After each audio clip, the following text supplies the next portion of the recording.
नमस्कार मु आपण मानक स्वागत करुच्ची आमर चैनल प्रकृतिमा को। तो जो माने सब प्रथमे आसी दयाकोरी सब्सक्राइब करंतु ताहले आपण माने आम वीडियो सहित जड़ित रही पारिबे एवं निजर जदि किछि मंतव्य अछि जदि किछि निजर वार्ता अछि ताहा आपण निहाती हमको कमेंट रे देखै पारिबे शो करि पारिबे। सो लाइक करंतु जदि वीडियोटी भल लागिला। तो आज जेमती आम जानी आज पवित्र दिवसटी है राखी पूर्णिमा। तो राखी पूर्णिमा अवसर रे मु स्वागत करी बापा को आज दिवस विषय आमको किसी कहे। समस्त नमस्कार। आज आम गोटे भल विषय रे आम आलोचना करिया जाऊे जोड़ा राखी पूर्णिमा बा गम्हा पूर्णिमा बोली आम कहूचे।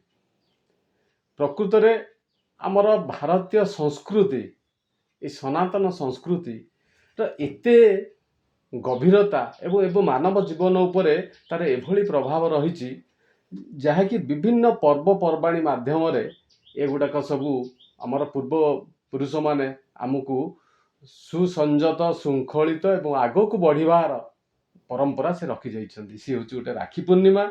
ये होची प्रकृत मनीष सभ्यतार ये होची गोटे प्रतीक कौन ना यही राखी पूर्णिमा दिन आमर परम आराध्य श्री बलभद्र जे कि श्रीकृष्ण परवर्ती रूप नहीं आमर जगन्नाथ महाप्रभु तांकर बड़ भाई सी हेले बलभद्र बा बलदेव तांकर होची जन्मदिन। अच्छा तांको आमे जन्मदिन रूपे तांकर जो पालन करूचे बलदेवंकर आयुध विषय देखिबा तांकर हल आ मुसल जहाँकि जो दिन मनीष चाष को आपणला से दिन मनीषर सभ्यता आरंभ होला। कारण ता पूर्वर से सब वनचारी होई प्रकृतिर परिवेश रे से बुलुथिले। तेणु जेतेବେଳେ स्थिर खाद्य संग्रह कला चाष को शिखिला से चाष परठू मनीष सभ्यता आगू जाइछि। आ तार प्रतीक हेले हमर प्रभु बलभद्र। ये होची मनीष सभ्यतार ये होची हमर निदर्शन। आमे एबे सेही बलभद्रंकर जन्म आ कहीं आम संस्कृति भितर केमिति रही से विषय आलोचना करिबा। तो आमे प्रथमे आमे जिबा आमर जे ओडिया कोटी ओडियार मौड़मणि प्रभु श्री जगन्नाथ सी हेले वर्तमान विश्वर समस्तंकर प्रतीक। तांको विषय आमे देखिबा तांको चलणी रे एई राखी पूर्णिमा एवं गम्हा पूर्णिमा कि भली भाबे पालन करा जाय। तासह मु भाबुची आमर राखी पूर्णिमा आमे तो केवल राखी बांधिकी पालन करूचे किंतु आगरू गाँव रे केमिति पालन हुए आम गाँव रे केमिति पालन हेई आसीची राखी पूर्णिमा तार प्रकृत रे प्रथा कौन कौन सब थाए केमिति पालन हुए जेमति कि गाई गोरुंकठी राखी बंधा पूजा जहाँ भी रही ता ऊपर भी आमे जदि किछि निश्चय निश्चय निश्चय निश्चय आमे से विषय भी आलोचना करिबा। मु आग सियाडू आसुची हेरी हमर ठाकुरंकर परंपरा तापरे आमे ताकू आम गाँव रे केमिति पालन करूचे। तो प्रथमे आमे आज होउसंती एई पवित्र दिन बलदेवंकर जन्मदिन रे आमर राखी बंधन कार्यक्रम करांती माँ सुभद्रा। ता पूर्वरु कौन करती जो आमर अच्छा सेवक माने शुद्ध सुहार सेवक माने से माने माटी बा बालुका पिंडरे मिसेकरी गोटे छोट बलभद्रंकर मूर्ति करी तांकर जन्म क्रिया संपादन करती श्रीमंदिर रे। तापरे ताकू प्राण प्रतिष्ठा करती पूजा पंडा माने जेमती पूजा ध्वजा सब अच्छी नीतिकांति सब करी सभा शेष तांकू मध्य विसर्जन करा जाए आमर मार्कंडेय सरोवर रे। सीला बलभद्र जन्म प्रसंग संध्या को जमती आमर संध्या नीति आमर सरीजीव। संध्या नीति सरीगला परे माँ सुभद्रा तरफ राखी बंधा जाए दुई भाई को माँ सुभद्रा बंधन करती। ए राखी को आमर तैयारी करती किए जे पाटरा सेवक माने अछंती से माने पाट वस्त्र रे चारोटी रंगर सूता सब व्यवहार करी सी ताकू अति सुंदर भाव रे शुद्धपूत होई से राखी तैयारी करथांती एवं ता सहित माने गुआ माଳ ମଧ୍ୟ प्रस्तुत करथांती। गुआ भी होउछंती हमर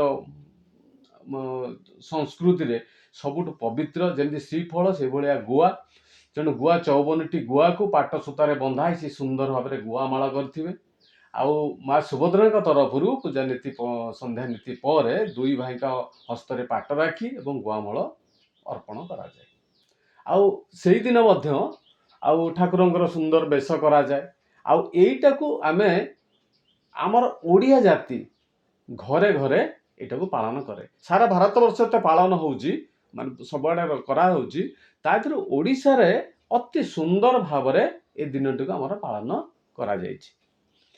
ଆମେ ସେ ବିଷୟକୁ ଯିବା, ମାନେ ଆମେ କେମିତି ପାଳନ କରୁଥିଲୁ ଗାଁରୁ ଏବେ ମନେ ପଡ଼ୁଛି, କାହିଁକିନା ମୁଁ ମୋର ଏଇ 60 ବର୍ଷ ତଳର କଥା ମୋର ମନେ ପଡ଼ୁଛି। ସେତେବେଳେ ଆମର ଘରଟା ଗାଈ ଗୋରୁରେ ପରିପୂର୍ଣ୍ଣ ଥିଲା। କାହିଁକିନା ବାପା ଆମକୁ ପିଲାବେଳେ ମୁଁ ଛୋଟ ହେଇଥିଲୁ, ସିଏ ସକାଳୁ ଉଠିବେ, ପୁରା ତ ଭୋରୁ ଉଠନ୍ତି, ସେ ତ ରାତି 4ଟାରୁ ଉଠନ୍ତି। ସକାଳୁ ସେଦିନ ଯେଉଁ ଗହ୍ମା ପୂର୍ଣ୍ଣମୀ ଦିନ ସକାଳୁ ଉଠି ଆମକୁ ଯେତେ ଆମର ଯେଉଁ ଗାଈ ଗୋରୁ ଥିବେ ପ୍ରଥମେ ବଳଦଙ୍କୁ ନେବେ। ଆମର ଯେଉଁ ସବୁ ପୋଖରୀ ଅଛି, ନାଳ ଅଛି, ଯେଉଁଠି ସବୁ ପାଣି, ଏତିକି ତ ବର୍ଷା ଦିନ ବହୁତ ବର୍ଷା ବି ହେଉଥାଏ, ତେଣୁ ସବୁଥିରେ ପାଣି ପୂର୍ଣ୍ଣ ଥାଏ। ଆମେ ପାଣିରେ ତାଙ୍କୁ ନେବୁ, ଚଲେଇବୁ, ଆଉ ତାପରେ ଭଲ ଧୁଆ ଧୋଇ ସଫାସଫି କରି ଧୋଇକିରି ଆଣିବୁ ସକାଳୁ। ସେଠୁ ଆସିଗଲା ପରେ ବାପା ତାଙ୍କୁ କ'ଣ କରନ୍ତି ନା ମୁଣ୍ଡରେ ହଳଦୀ, ସିନ୍ଦୁର, ଚନ୍ଦନ ଆଉ ଫୁଲମାଳ କରାହେଇଥିବ, ବୋଉ କରିଦେଇଥିବ ଫୁଲମାଳ, ମାନେ ଦିଆହବ। କେହି ମଧ୍ୟ ଢାଉ ରଙ୍ଗ ଶିଙ୍ଗରେ ସବୁ ଲଗାନ୍ତି ଗୋରୁଙ୍କର, ପାଦରେ। ସେଠୁ ତାପରେ ପୂଜା ହବ, ଭୋଗ ହେଇଥିବ, ପିଠା ହେଇଥିବ। କୋଉ ପିଠା ହୁଏ ସେଠି ଏଣ୍ଡୁରି ପିଠା ଆମର ହୁଏ। ସେତେବେଳେ ଏଣ୍ଡୁରି ପିଠା ହୁଏ, ଛୋଟ ପିଠା ଯେଉଁ ଚିତଉ ପିଠା ଭଳିଆ ଛୋଟ ଛୋଟ ପିଠା ବି ହେଇଥିବ, ଚକୁଳି ବି ହେଇଥିବ, କିନ୍ତୁ ଏଣ୍ଡୁରି ପିଠାଟା ପ୍ରାୟ ହୁଏ। ସେ ପିଠା କାଟିକିରି ସେଠୁ ଭୋଗ ତାଙ୍କୁ ପୂଜା ସରିଲା ପରେ ଭୋଗ ଦିଆଯାଏ। ତେଣୁ ଇଏ ସମସ୍ତ, ମାନେ ବଳଦଙ୍କ ପରେ ଗାଈ ଗୋରୁ ଯେତେବେଳେ ସମସ୍ତଙ୍କୁ ଏ ସେବାଟା ସେଦିନ କରାହୁଏ। ଆମର ବହୁତ ଗୋଟେ ଆନନ୍ଦର, ଆମକୁ ପାଠ ପଢ଼ିବାକୁ ଗଲା ପରେ ବି ବାପା ଆମକୁ ସେଥିରେ ଲଗେଇବେ, ଆମକୁ ତା ଭିତରେ ଅଭ୍ୟସ୍ତ କରିଥାନ୍ତି। ଇଏ ହେଲା ଗୋ ପୂଜନ କାମ। ଆଉ ଗୋଟେ କଥା ହେଉଛି, ସେଦିନ ସକାଳୁ ଆମର ଏବେ ଯେଉଁ ରାକ୍ଷୀ ତ ସବୁ ବଡ଼ ବଡ଼ ସବୁ ସୁନ୍ଦର ସବୁ ଚାକଚକ୍ୟ ରାକ୍ଷୀ ସବୁ କିଣିବାକୁ ମିଳୁଛି, କେତେ ଦାମୀ ଦାମିକା ରାକ୍ଷୀ।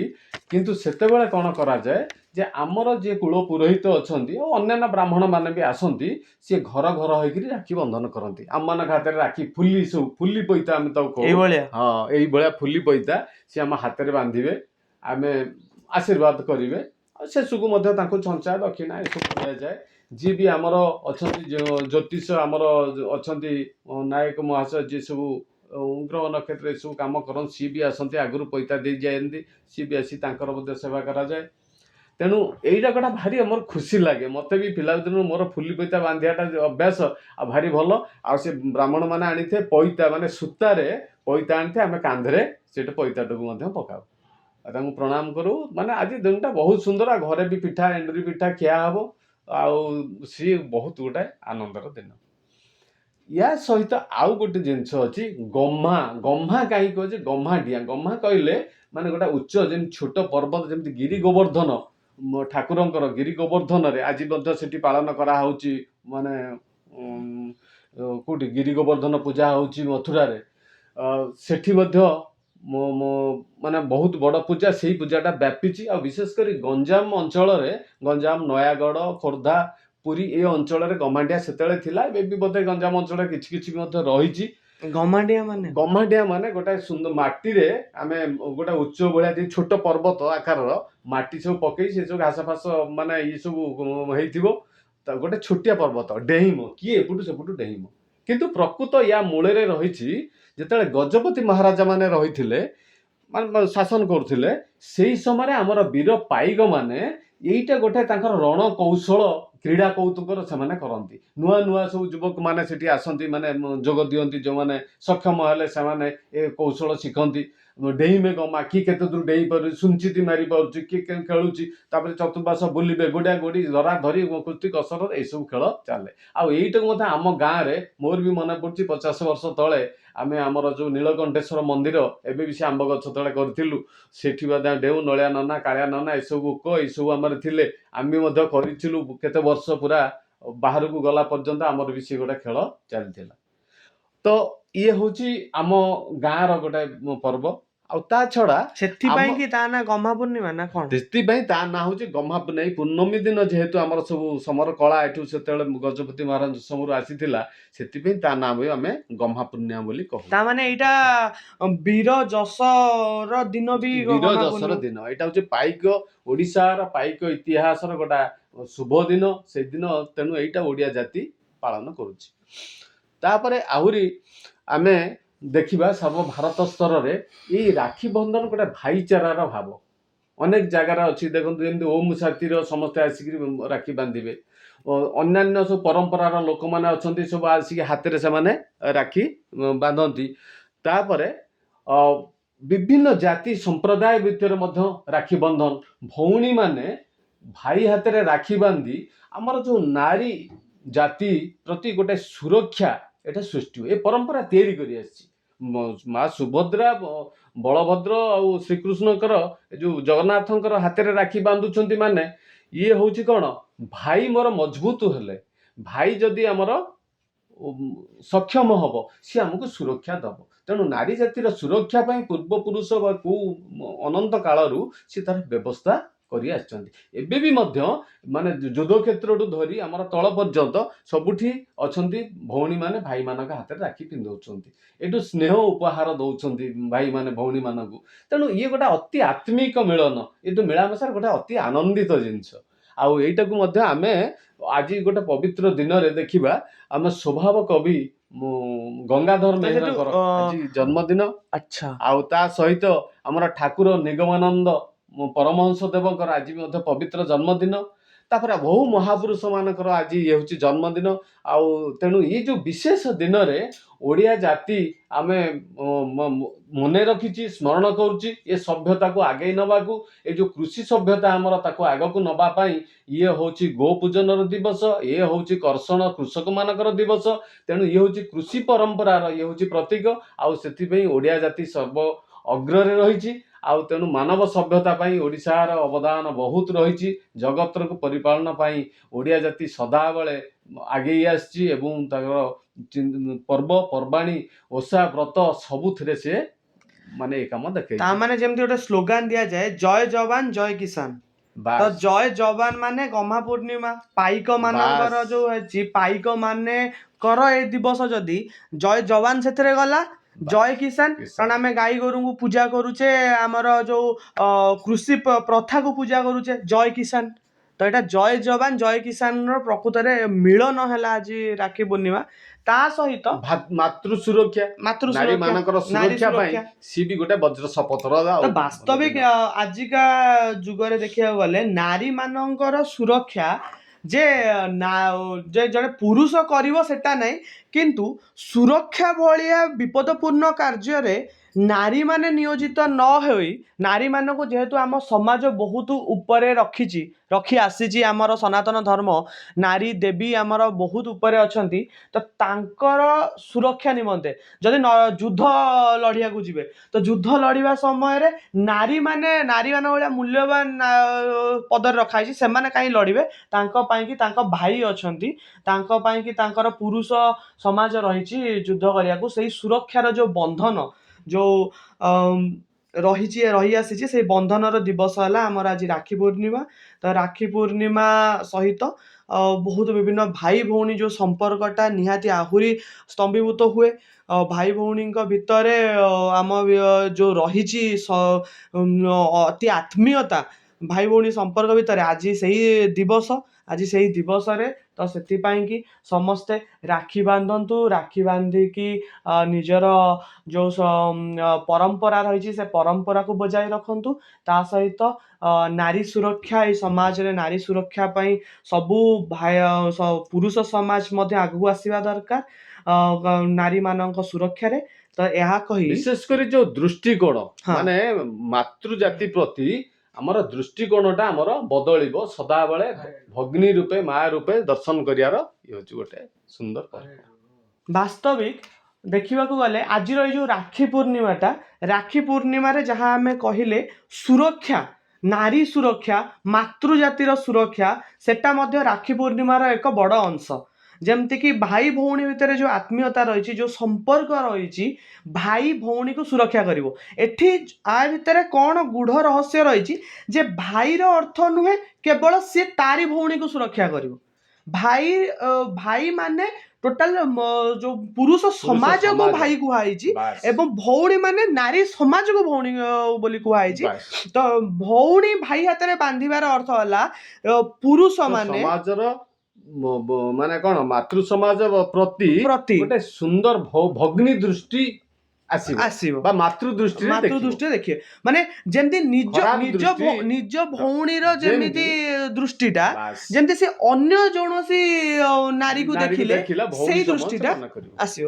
ଆଉ ଯଦି ସେଇଟା ବାସ୍ତବିକ ଏଇ ଯୋଉ ପଛରେ, ଏଇ ରାକ୍ଷୀ ପୂର୍ଣ୍ଣିମା ପଛରେ ଯୋଉ ଏଇ ଚିନ୍ତନଟା ରହିଛି, ଆମ ଯୋଉ ମୁଖ୍ୟ। ପର୍ବପର୍ବାଣୀକୁ ରଖାଯାଇଛି ସନାତନ ଧର୍ମରେ, ତା ଭିତରେ ଯୋଉ ଚିନ୍ତନଟାକୁ ଯଦି ପ୍ରକୃତରେ ସମସ୍ତେ ବୁଝିକି ସେଟା ସମାଜରେ ପରିପ୍ରକାଶ ହେଇପାରିବ, ତାହେଲେ ତ ନିହାତି ଭାବରେ ସମାଜର ବହୁତ ଯୋଉ ରହିଛି ସବୁ ଇସ୍ୟୁ ପ୍ରୋବ୍ଲେମ ସବୁ ସଲ୍ଭ ହେଇପାରିବ। ୟା ସାଙ୍ଗେ ଆମେ ଆଉ ଟିକେ ଯୋଡ଼ିଦେବା। ଆମେ ଯଦି ହୁଁ। ଯିବା ଦ୍ୱାପର ଯୁଗକୁ ଦେଖିବା, ଖଣ୍ଡିଏ ସୂତା ବାନ୍ଧି ଦେଇଥିଲେ ଯୋଉ ଶ୍ରୀକୃଷ୍ଣଙ୍କ ଯୋଉ କଟି ଯାଇଥିଲା ହାତରେ ମା ଦ୍ରୌପଦୀ, କିନ୍ତୁ ତା ବଦଳରେ ଶ୍ରୀକୃଷ୍ଣ ଲକ୍ଷ ଲକ୍ଷ ମାନେ ବସ୍ତ୍ର, ମାନେ ଜଗତର ବସ୍ତ୍ର ତାଙ୍କୁ କୁଢ଼େଇ ଦେଇଗଲେ। ତା ମାନେ ଜଣେ ମାନେ ଟିକିଏ ଯଦି ଦାନ କରିବ ତା ବଦଳରେ କ'ଣ ପାଇପାରେ। ତେଣୁ ସେଇଟା ହେଉଛି ଆମର ଆଜି, ଯଦି ଖଣ୍ଡିଏ ସୂତା ବାନ୍ଧିଦେଲା ଗୋଟେ ଭଉଣୀ ମାନେ ଭାଇ ବୋଲି କହିଦେଇକିରି, ସିଏ ସାରା ଜୀବନର ସବୁତକ ମାନେ ଯୋଉ ତାର ଭାବାବେଗ ସିଏ ତାକୁ ଭଉଣୀ ରୂପରେ ବା ମା ରୂପରେ ତାକୁ ସମର୍ପିତ କରିବ ଏବଂ ଜୀବନକୁ ମଧ୍ୟ ଦାନ କରିଦେବ ତାର ସୁରକ୍ଷା ପାଇଁ। ଇଏ କେତେ ବଡ଼ ଚିନ୍ତନ ଦର୍ଶନ ଆମ ଏ ଭିତରେ ରହିଛି ଆମ ସଂସ୍କୃତିରେ। ଏଇଟା ଗୋଟା ଶୁଣିଲେ ବହୁତ ଗର୍ବିତ ଲାଗେ ନିଜକୁ। ଏ ଅତି ମହାନ ପର୍ବ, ଏ ପରମ୍ପରା, ୟାକୁ ଆମେ କେମିତି ଆଗକୁ ବଢ଼େଇବା ଏବଂ ଭଲ ପାଇବା, ଏବଂ ନାରୀ ସମାଜ ଯୋଉ ମାତୃ ସମାଜ ତାଙ୍କୁ ଆମେ ଅତି ଶୁଭ ଦୃଷ୍ଟିରେ ଦେଖିବା। ଯେଉଁମାନେ କି ଆଦିଶକ୍ତି, ତାକୁ କେମିତି ଆଗକୁ ବଢ଼ିବା। ସିଏ ଯଦି ସୁରକ୍ଷିତ, ସିଏ ଯଦି ବିକଶିତ, ସିଏ ଯଦି ଆଗରେ ରହିବ, ତାହେଲେ ଏ ସମାଜ ନିଶ୍ଚିତ ଭାବରେ ଆଗକୁ ସଭ୍ୟତାକୁ ଯିବ। ତ ବାସ୍ତବରେ ଆଜିକାଲି ସମୟରେ ବହୁତ ପରିବର୍ତ୍ତନ ହେଲାଣି। ଭାରତ ବର୍ଷ ଧୀରେ ଧୀରେ ଆଗକୁ ବଢ଼ି ଚାଲିଛି। ତା ସହିତ ଯୋଉ ଯୋଉ ନୂଆ ନୂଆ ପିଢ଼ି ଆସୁଛନ୍ତି, ସେମାନେ ମଧ୍ୟ ନାରୀ ସୁରକ୍ଷା ପାଇଁ ଧ୍ୟାନ ଦେବା ଆବଶ୍ୟକ। ଏବଂ ନାରୀ ସୁରକ୍ଷା କ'ଣ, ନାରୀ ସହାବସ୍ଥାନ ମାନେ ପରସ୍ପର ଭିତରେ, ହଁ ଗୋଟେ ଶୁଦ୍ଧ ଚିନ୍ତନ ଆସିବ, ମାନସିକ ସ୍ତରରେ ହିଁ ରହିବା ଦରକାର ଯେ ବାସ୍। ମାନେ ଯେମିତି ନିଜ ଭଉଣୀ ଉପରେ କିଛି ଆଞ୍ଚ ଆସିଲେ ଗୋଟେ ଭାଇ କେବେ ସମ୍ଭାଳି ପାରିବ କି? ତ ସେଇପରି ଭାବରେ ଯଦି ନାରୀ ସମାଜ ପ୍ରତି ସମସ୍ତେ ରହିବେ, ନାରୀ ସମାଜ ଆଗକୁ ଯିବ। ଆଉ ନାରୀ ସମାଜ ବିକାଶରେ ହିଁ ତ ଦେଶର ବିକାଶ। କାରଣ ଯଦି ଗୋଟେ ସମାଜକୁ ଆମେ ବିକାଶ କରିବାକୁ ଚାହୁଁଛେ, ତାର ମୂଳରେ ନାରୀ ଯଦି ଗୋଟିଏ ନାରୀର ବିକାଶ ହେଲା, ତାହେଲେ ସର୍ବାଙ୍ଗୀନ ଭାବରେ ପୁରା ପରିବାରର ବିକାଶ ହବ। ଆଉ ପୁରା ପରିବାରର ବିକାଶ ହେଲେ ଆମର ଏ ଦେଶର ବିକାଶ ହବ, ଆମର ଏ ମନୁଷ୍ୟ ସମାଜର ବିକାଶ ହବ। ତ ବାସ୍ତବିକ ଏଇ ଦିନଟି ନାରୀ ପୁରୁଷ ସମାଜର ମିଳନ, ଯାହାକୁ ଆମେ ଏକ ସେତୁ ବୋଲି କହିପାରିବା। ତା ସହିତ ଯବାନ ଏବଂ କିଷାନ ଯୋଉ ଅଛନ୍ତି, ଯବାନ ଯେମିତି ପାଇକ ମାନଙ୍କର ଦିନ, କିଷାନ ଯେମିତି ଆଜି କୃଷିର ବି ଦିନ, ଆଜି ସବୁ ଦିନର ଗୋଟେ ମିଳନ ପର୍ବ। ତ ସମସ୍ତେ ଆମେ ସମସ୍ତଙ୍କୁ ଆଉ ଥରେ ଏଠି ୱିଶ୍ କରିବାକୁ ଚାହୁଁଛୁ। ରକ୍ଷା ଯୋଉଟା ଆମେ ରାକ୍ଷୀ ପୂର୍ଣ୍ଣିମା କହୁଛୁ, ଗହ୍ମା ପୂର୍ଣ୍ଣିମା କହୁଛୁ, ରକ୍ଷାବନ୍ଧନ ବି କହୁଛୁ। ତ ଏଇ ଦିନରେ ସମସ୍ତଙ୍କୁ ବହୁତ ବହୁତ ଶୁଭେଚ୍ଛା। ସମସ୍ତଙ୍କ ଦିନଟି ଅତ୍ୟନ୍ତ ଶୁଭରେ କଟୁ। ସମସ୍ତେ ଏଇ ବିଶ୍ୱ ମନୋଭାବ ନେଇକି, ବିଶ୍ୱ ମାନବିକତା ନେଇକି ଆଗକୁ ଯେମିତି ଆମେ ଯିବା। ତ ସେଥିପାଇଁ ଆମେ ଆମ ଭିଡ଼ିଓଟାକୁ ଏଠି ରଖିବା। ସମସ୍ତଙ୍କୁ ନମସ୍କାର, ଜୟ ଜଗନ୍ନାଥ, ବନ୍ଦେ ଉତ୍କଳ ଜନନୀ। ବନ୍ଦେ ଉତ୍କଳ ଜନନୀ, ଜୟ ଜଗନ୍ନାଥ।